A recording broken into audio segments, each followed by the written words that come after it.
Peter Racy here today, Anzac Day Precinct YouTube channel, and we are at the beautiful Anzac Square. To support the call by Robert Dow of Rail Back on Track of calling the beautiful central station, which you can see behind the Anzac Square, Anzac Square Station. And as you look around, while the station may have been central to the development of Anzac Square, it is now anything but central to the rail network in southeast Queensland. But there are telltale signs to another greater role. And we're going to have a little bit of a history lesson to support that narrative.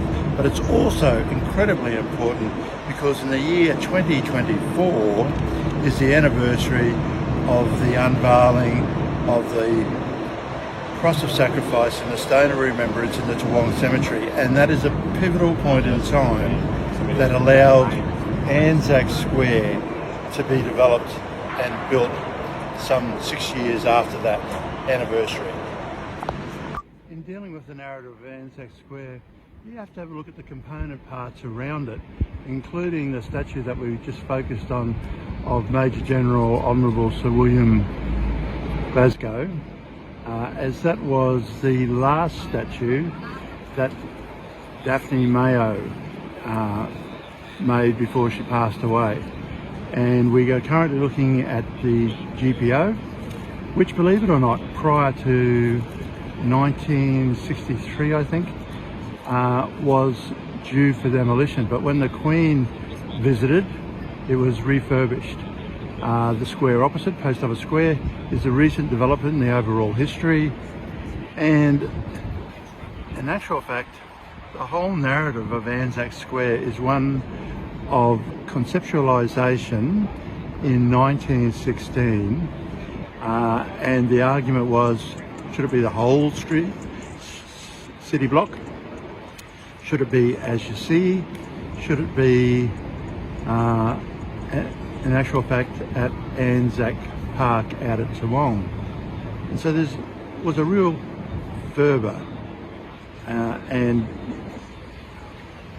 lively discussion on Anzac Square.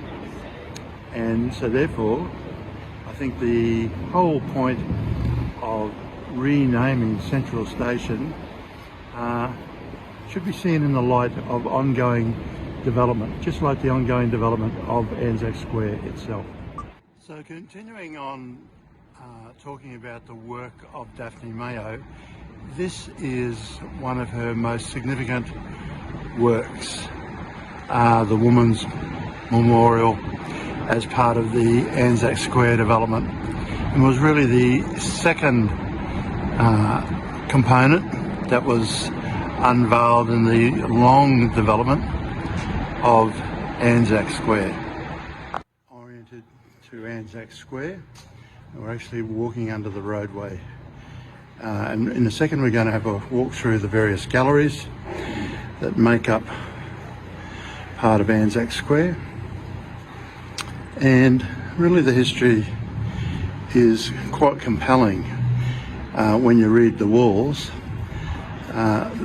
of the fact that Central Station was pivotal in the development of Anzac Square, but now with the development of the rail network, it really is an appropriate time to rename Central Station Anzac Square Station. Component of Anzac Square as it relates to its current history, and that was only unveiled in 2022. And I might make mention that in the year 2019, the final components of the major centenary restoration was completed, which included these huge flagpoles which now adorn the complex. Simply stunning. So in conclusion, as we stand in front of the Boer War Memorial, which was another key feature of Anzac Square that was relocated into Anzac Square after Anzac Square was opened. All of these component parts really go to the fact that Anzac Square itself has been under continual redevelopment as the legend of Anzac Day has grown and matured within the society. So therefore it's only logical that when the whole rail network changes and Central Station's no longer central, that the state government take the opportunity to look at the name of Central Station, and I think it should be named Anzac Square Station. Thank you and good afternoon.